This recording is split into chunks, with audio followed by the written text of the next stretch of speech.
Ongi etorriak solasean tartearen beste edizio batetara, Txingudi Online, Irunero, Oarso Bidasoako hitza, Bidaso Media eta Antxeta Irratiaren artean elkarlanean ekoizten edo egiten dugun euskarazko tartea duzu honakoa, beti gure Bidaso eskualdonetako pertsona bat izaten dugu lagun, eta gaurkoan Irungo aekatik, baina Irundik bere osotasunean, dator Idoia Genua Altzuri, zer moduz?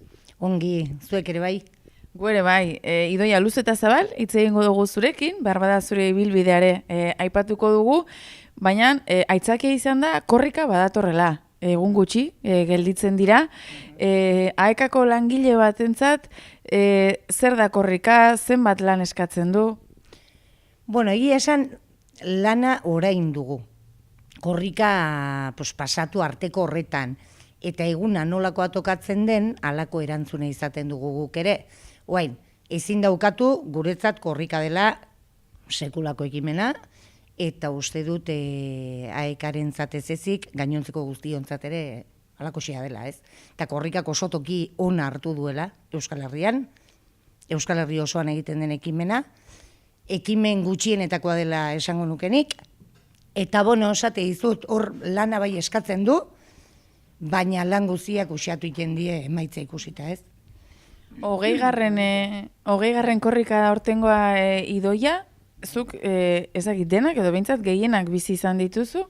Bai, bueno, nik adibidez aurreko batean topatu nuen nire lehendabiziko korrikako kamiseta, 14 urte nituen, eta, bueno, ikastolarekin joan ginen, korrika egitera, eta antxe bukatu hainik ere gordia. Orduan, bueno, bizitu ditut, kanpotik, lehendabiziko laurak esango nuke, eta gero 5. aurrea bai. Eta hala ere antolatzaile bezala ilusioa mantentzen da?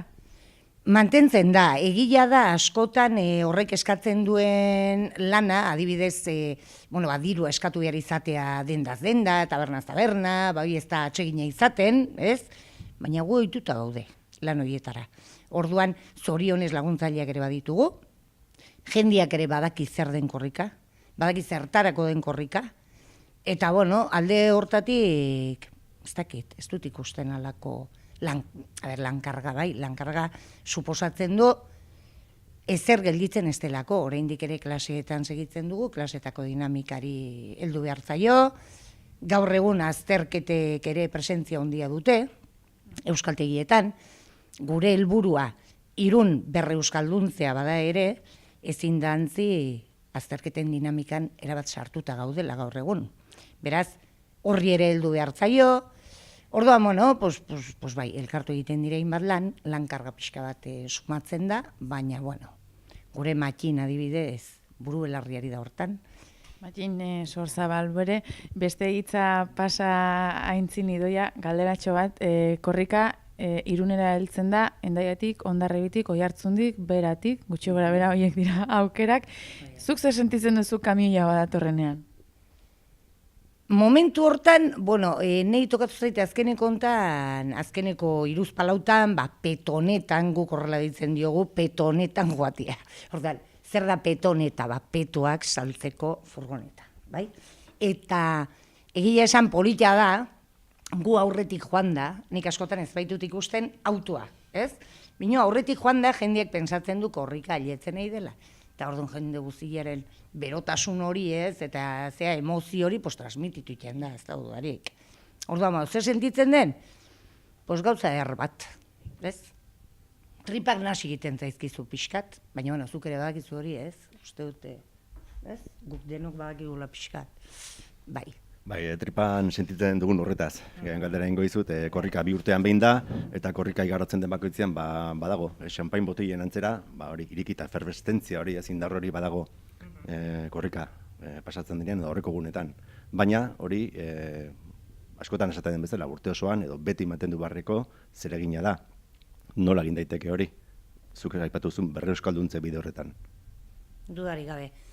Bueno, hor ja sartuko inateke aekaren zeran pixka batian, ez?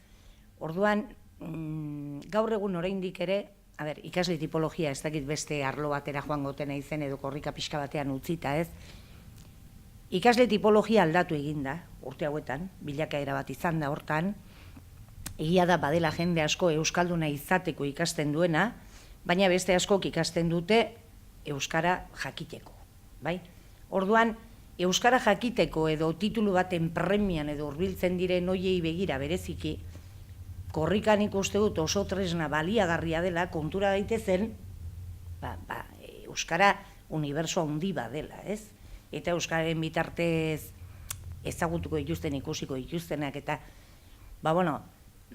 ez dakit, askotan terminologian bertan, Hendaiara joateko Frantziara doazela esaten dute, ez? Eta korrikarekin eta horrelako ekimenekin edo haikan bertan ikusten dute benetako errealitatea zein den.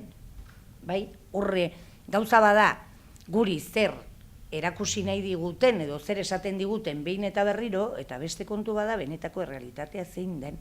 Orduan, ez dakit oso ongi erantzuten ari nahi zen, esan diozunari, baina esan nahi dizuet tipologia aldatu eginda, gaur egun, naiz eta eskoletan adibidez, txikitatila aurrak ikasten ari dira, ez da garai batian bezala ikastola, gu ere ikastolako kumia gea, ez da gudarik, baina, karo, guk ja 50 urte ditugu, eta orain dela urte desente, hasi da de eredua, eskola guzitan, ze gertatzen da, karga guzia aurrengan utzi egiten dela, askok badakite euskaraz, baina ez dira euskaraz bizi, guraso asko ere ez dira euskaraz bizi, oraingo guraso gaztiak ez dira euskaraz bizi. Orduan, aurrek segitzen dute ikusten, helduen hizkuntza serioa, nolabait, Irunen gaztelania dela, eta Hendaian, ez dakit, oso ondo ez dut ezagutzen egoera, baina frantsesa dela, bai?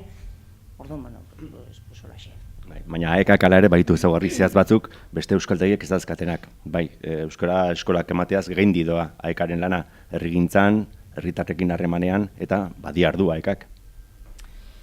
Badiardu alden neurrian edo alduen neurrian, bai? Ez dut uste beharra dina egiten dugunik, egia esaten dizuet, baina iristen ez garelako, hoixe da arrazoia. Orduan, egin behar dugula garbi dago, horre euskararen eguna, horren inguruko euskararen egunak izeneko ekimen bat ere sortu zen, bere garaian, eta horixe zen helburu, ezta, herrigintzan ere, pixka batean jardutea, gehiago jardutea, guk aleginak egiten ditugu, baina egia da ez garela iristen urko, askotan ez garela iristen. Orduan, nik uste dut nik hor nabarmenduko nukena da, aekak 100 ikasgo dituela, Euskal Herri osoan dagoela, eta bai, gure helburua dela berreuskalduntzea, Euskal Herria berriro euskalduntzea. Gainontzekoena ere hori izango da noski, espero, baina guk oso garbi dugu hoixe dela gure misioa. Helburua hori izanik eta hori argi eukita, egia da, azken aldian ikasle asko hurbiltzen direla, titulu bat ateratzeko helburu horrekin aipatu duzu gainera. Hor sortzen da horrelako lehia bat, zuek helburu hori duzue, baina ikasleak titula eskatzen du, orduan hori nola eramaten duzue. Bai, arestian esan duen bezala, hor ikasleek helburu hori dute behar bada, ikasle batzuek, baina ikusten dute klaseetara etorrita, hori abia puntua besterik ez dela. Nik uste dut asko konturatzen dela, titulua dela Euskararen 1,5. Bai? Eta gainontzeko guztiaz jabetzen da, jende asko, uste dut ala dela, bai? Jende asko jabetzen da klaseetan bertan. Zorionez, klaseetan badelako titulurik nahi ez duena ere. Karo, hortan sartuko bagina adibidez, ze gertatzen da, bilobekin hitz egin nahi duen jendearekin, ez da? Edo bilobekin hitz egiteko ikasten duen jendearekin. Horria sartuko ginateke titulua, diru laguntzak, hor badugu beste mundu hori ere, diru laguntzak gaur egun tituluen baitakoak izaten dira, hor ere zer landu asko dago.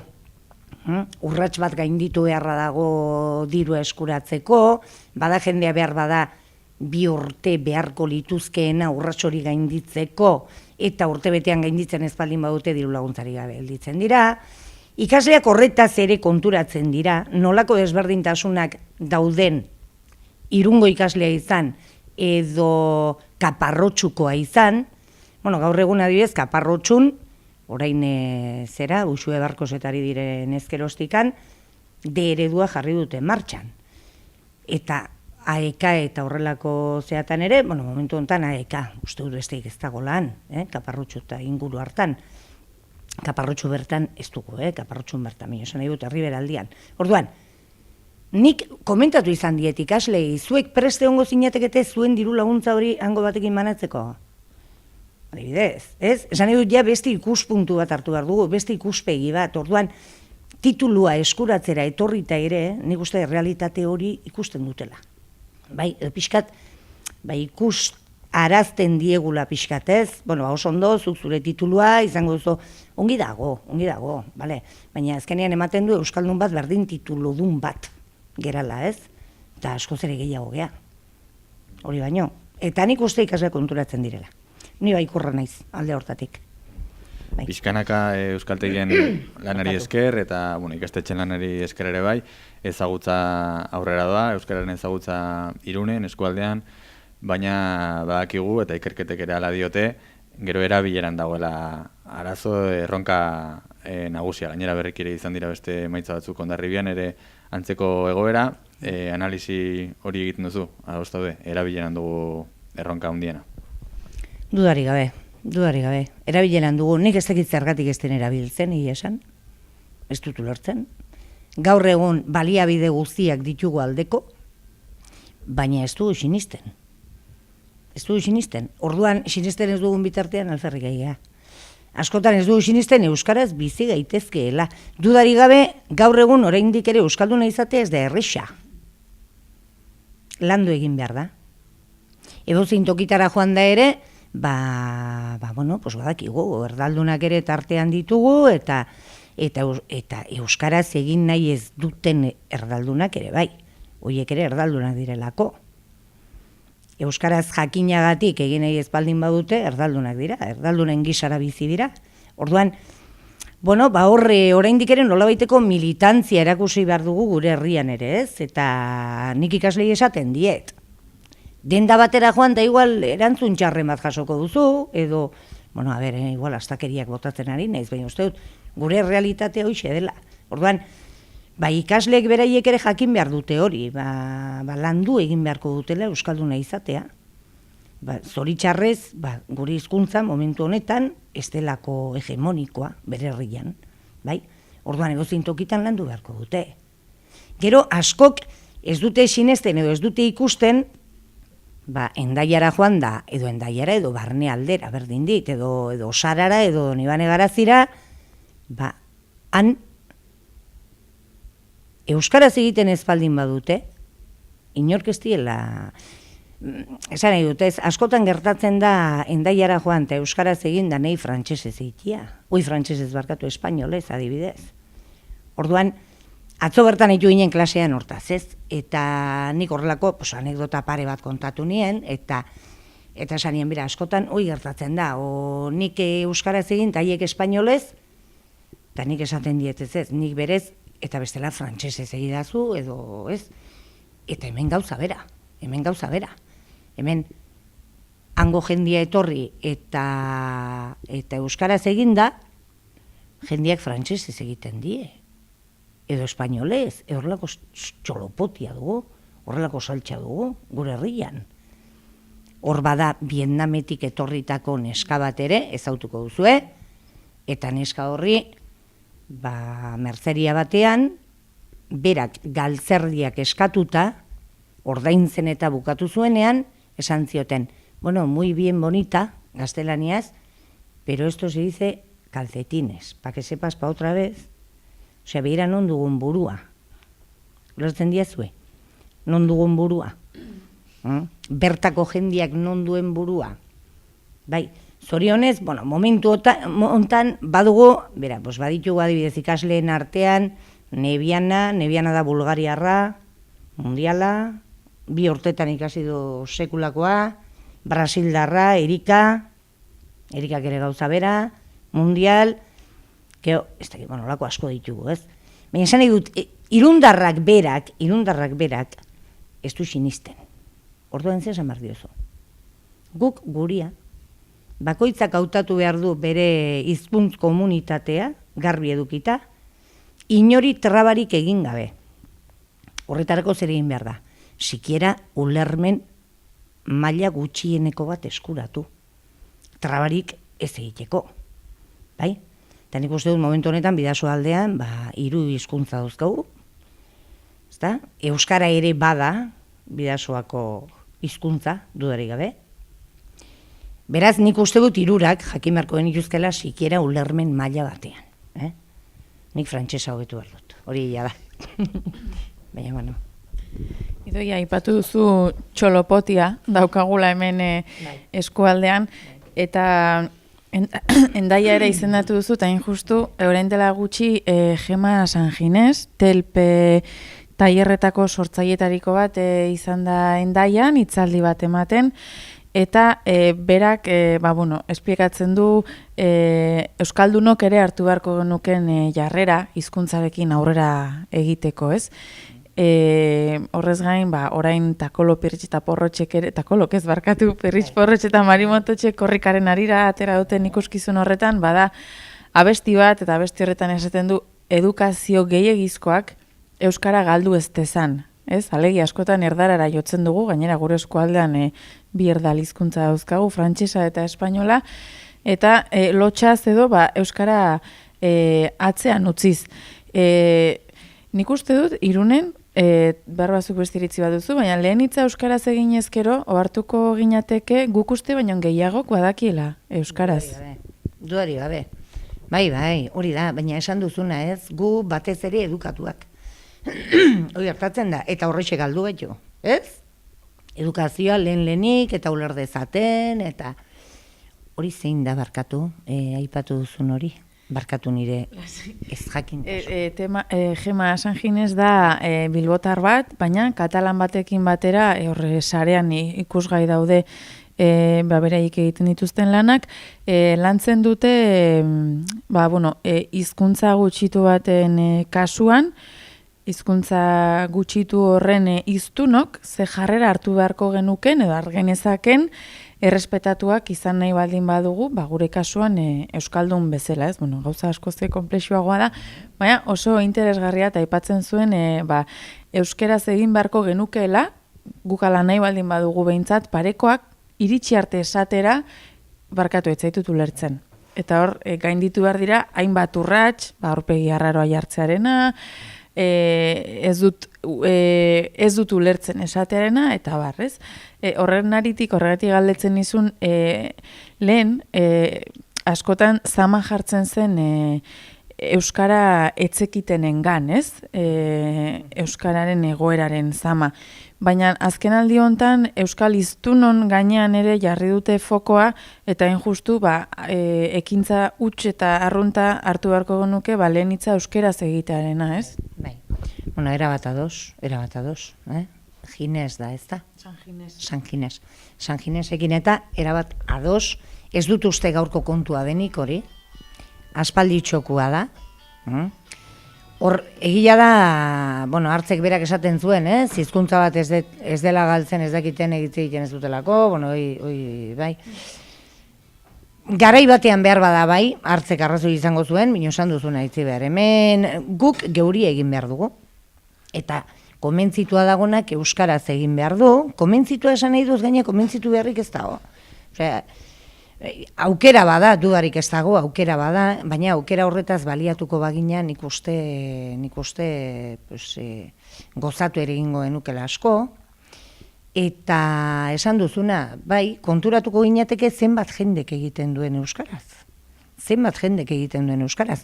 Lehen aipatu duguna, jakin askok, edo, askok dakigu, eta erabilera, zoritxarrez, hor Hondarbilan ere, Hondarbila aipatu duzu, Hondarbilan, Irunen eta Endaian ere uste dut antzeko gabiltzala, hor jetxi eginda, erabilera, zergatik ez dakit. Egia esan, ez dakit, zergatik.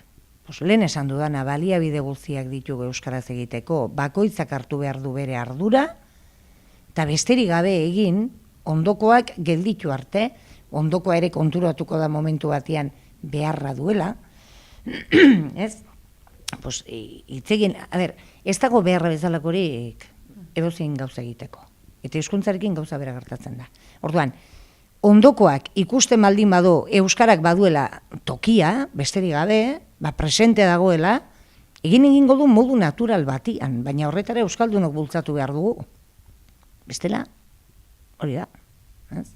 Eta erantzun dizudan edo, zuk esan da. Hortan pixka sekonduta, Irunek 60.000 biztan edazka, ezagutza eta, oker bali manda ondoritek hemen da dizadara bentsa esango duna, ezagutza 1,25 ingurukoa da. 15.000 biztan, Pasaiak adina, badago komunitatea. Komunitate hori konplexuekin bizi da, euskara zaritzeko. Bai. Hau da galdera, konplexurik badago? Ez dakit konplexua den, ez dakit zer den. Nik uste dut jendia ez daula konbentzitua, edo errexagoa zaiola gaztelaniaz egitea, errexagoa da gaztelaniaz o frantsesez Irunen gaztelaniaz, baina esan dut erdaraz bizitzea errexagoa da. Ez dago dudarik, errexagoa da. Dena duzu eskura gaztelaniaz. Nik ez dut uste konplexu kontua denik, baizik eta ez dugula sinesten. Horre, hizkuntza hori ez dela gorde beharreko altxor bat, hori ere bai, baina, altxorrak beste zerbait dira. Bai, hizkuntzak dira bizitzeko, hitziteko, gozatzeko, eta hizkuntza berez, transmisioaren bitartez pasatzen den zerbait da. Orduan, konplexua, ez dakit konplexua den. Askotan, hizkuntza lotzen da, oraindik ere, etxeko goxotasunarekin, ematen du gezurra dela hori binola da, oraindik ere etxerako gordetzen da asko, hizkuntzaren historia. Ez dakit horrego. Zuk ze pensatzen duzu, konplexua dela? Konplexua da, jarrera positiboa badago, badago jarrera positibo hori, baina askotan, egindako esaldia da, horrentxe esango duana, euskara bihotzetik mingainera. Hori da, dudarik gabe. Nun dago? Nola bultzatu horretara, baiztian komentatzen haitu geana, ez? Egin behar dugu takitxo, modu natural batian egin behar dugu. Esan duzu momentu honetan 105 dagoela zera ezagutza, jaitsi egin da orduan. 2011an egindako, Siadekok egindako inkesta hortan, uste dut 140 iristen zela, Irunen. Behar bada erratu nahiz, baina, Eta baina 105 baldin badago, erkegoaz. Baina bai, hola izango da. Hor ez dago esterik. Guk egin behar dugu. Ez dago esterik. Eta gero, askoz ere erosoago dabil jendia. Gaztelaniaz, euskaraz baino, gazteen kasuan adibidez, askotan, karga guzia gaztei botatzen diegu, ez? Eta eskoletan ikasi dute, ez dute egiten, orduan, nik uste dut, helduok ere gure ardura hartu behar dugula, eta motxila pixka batean kargatu. Ondokoarengan bota gabe, guk gure ardura hartu, eta ikusi pixka batean zergatik ez dugun egiten, eta zergatik ez dugun gehiago lantzen. Lanabez falta ere bada, baliabide falta, tresnak, hizkuntzaren garapen hori, hizkuntzaren aberastasuna, jendeak oraindik ere, euskaraz jende askok oso ondo hitz egiten du, baina beste askok beharra handiak ditu. Naiz eta euskaraz ikasi, gero euskaraz bizi ez baldin bada, persona hori geratzen da 14 urte zitueneko hizkuntza mailan.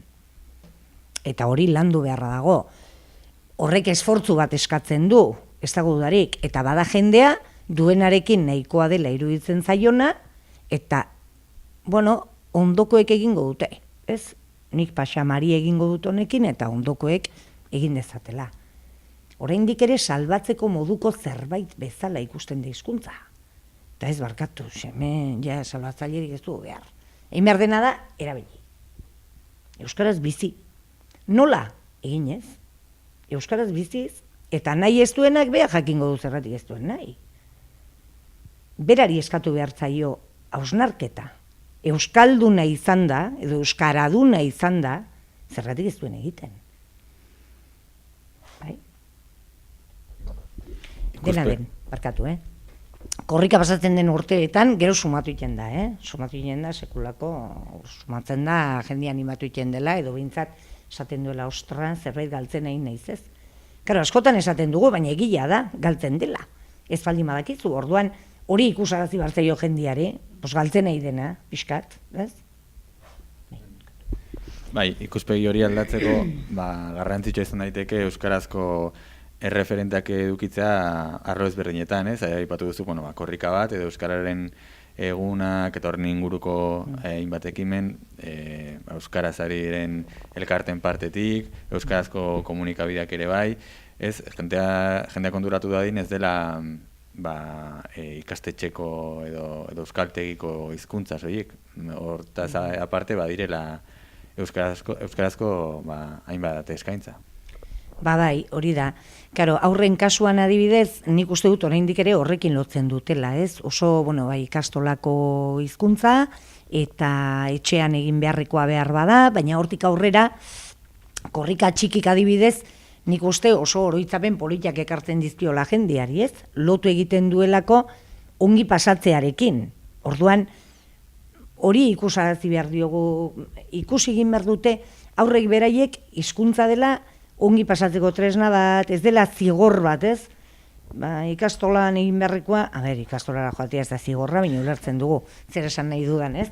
Ez dela lana eskatzen dion zerbait, baizik eta ongi pasatzekoa, eta erreferentziak aipatu dituzu, helduen artean ere lehengo egunean batzuk dokumentalaren inguruko hortan, nik azkeneko zera ikusi nuen, egia esan, Dani Alvarez, eta gero neska bateria agertu zen izenarekin, barkatuko idazuen naiz guazen, baina neska horrek adibidez rap egiten du, euskaraz, eta laguneko esaten omen diote, ia zergatik ez duen egiten, gaztelaniaz edo euskaraz nola tanta, berak esaten zuen, den egin daiteke euskaraz, baina zeinek egin behar du nien naiz hasiko rap euskaraz egiten.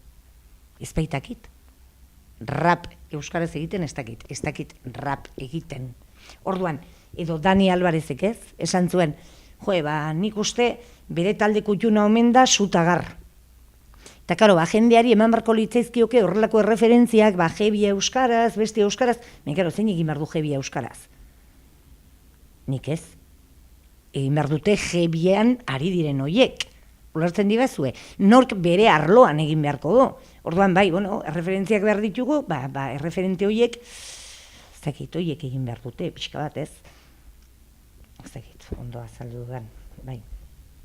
Baina esan dut, denok egin behar dugula, denok, duela gutxi adibidez bakailaua edo nola zen beste ura, bakalau edo bakailaua edo musika ez, eta hor bat zen hemendik at izeneko talde bat ez, atzo bertan atea zen klasean zerote zen at hori, eta zen, hemendik kanpo eta ez duzu ezagutzen, hola eta hola, eta karo begiratzen hasi ginen, eta ez dakit noizko taldea den, 96koa edo, niko guan dut, horetan sekulako parrandin genuela oiken, eta karo garai hartan bakailaua euskaraz entzutea, mekaura mundiala izan zen, momentu hartan. Baina zeinek egin behar du horrek, horrelako taldeak izan ditugu Irunen gainera, ez? Uste dut, Irun musikarlo horretan ere, edo Irun edo Bidasoa osoa, ez? Oso, ez dakit nola esan, oso arrobila esan badaiteke, oso arrobi honekoa izan dela, ez? Eta karo, guk adibidez gure garaian, gure rockerorik handiena Niko Etxart, eta mundiala Niko Etxart, eta bestela gero Urko bakizu ez, Urko, ordan karo gure rockeroak, gure referentziak, minxoriak, edo ez, esan dut, eta bale oso ondo, bikain, karo, ertzainak sortu zenean, guretzat izan zen, izugarria. Ordura arte euskalduna izatea zarro ginen, mino ordukoa izan zeina, sekulakoa. Rap atera duzu, Irungo musika atera duzu, eta hori Irungo talde batek Aikako beteranoak egin zuen. Bai. Negu Gorriak taldeak. Bai. Zer hitzamen dazkazu hartaz? Guk gerora jakin genuen, Aikako beteranoak eta, orduan ikasten ari ziren, egia da, begira, Ferminek, Iñigok, Javier Muguruzak ere bere garaian, baina esan nahi dut, Javier eta Iñigo orduan ari ziren kortatun, ikasten ari zirela, Irungo Aikan ikasten ari zirela, haiek esan egin zuten, esan eta bete, bigarren disko euskaraz egingo zutela, eta gero etorri zen Irungo Aikako beteranoak, nik uste beuren buruari egin ziotela nolabaiteko omenaldia, gainera oso ondo iruditzen zait, bai, oso ondo iruditzen zait. Eta, badakizu nolakoa den kantua, ez da? Atzizkiak barkatu, esaera zarrez josia, ez? Nik oroitzapenak oso ona ditut. Garai hartako oroitzapenak ederrak. Gero guk hortik tiratuta, ez dakit jakingo duzuen, 2004an argitaratu genuen Irungo AEK-ko veteranoak, ez AEK-ko veteranoak, baizik eta Irungo AEK-ko veteranoak izeneko disko bat. Eta, ora atea zen, holako ideia bat izan zen, ia zer egin genezakeen AEK-tik pasatako jendearekin eta, egia esan, proposatu egin genien musikariei, denek sekulako erantzun eman zuten, eta disko argitaratu egin zen orduan. Eta, gauza ederra da. Gauza ederra da. Eta hori ikustea, ez, hori guziek euskaraz egiten dutela musika horrekin, begira, esan dut, euskarak balio du, edo zer, gaina beti nolabaituko etekina atera nahi diogu horri, ez, edo jendeak esaten du, bai, bino, iritsiko inateke asko zere toki gehiagotara ez da hizkuntzatan eginda. Hori ezurra da. Demostratua dago. Esan egun dugu Gorriak berak ere demostratu zuen bere garaian, eta 11 taldek, ez? Edo, Berritxarrak adibidez, ez? Berritxarrak talde ere, oin ez egin honi ibili den, minoi edabiltza... Orduan, nik oso oroitzapen ederrak, urko. Bai, oso, zakit. Netzako gauza ondile izan zen, momentu hartan, euskal roka horrela entzutia, rock edo ez dakit, edo punk, edo, bai? Horre antirregimen, ez dakit ezagutzen ote duzuen, garai bateko antirregimen, horiek, pixkan nolabait banandu egin ziren edo taldea bertan bera utzi zuten, eta 2004ko egitasmo ura izan zela eta berriz ere elkartu egin ziren, eta inoiz ez bezala, ordura arte ez bezala, euskaraz egin zuten abestia. Eta gerora ere, segitu dute zerbait egiten, euskaraz, ondo, goxo.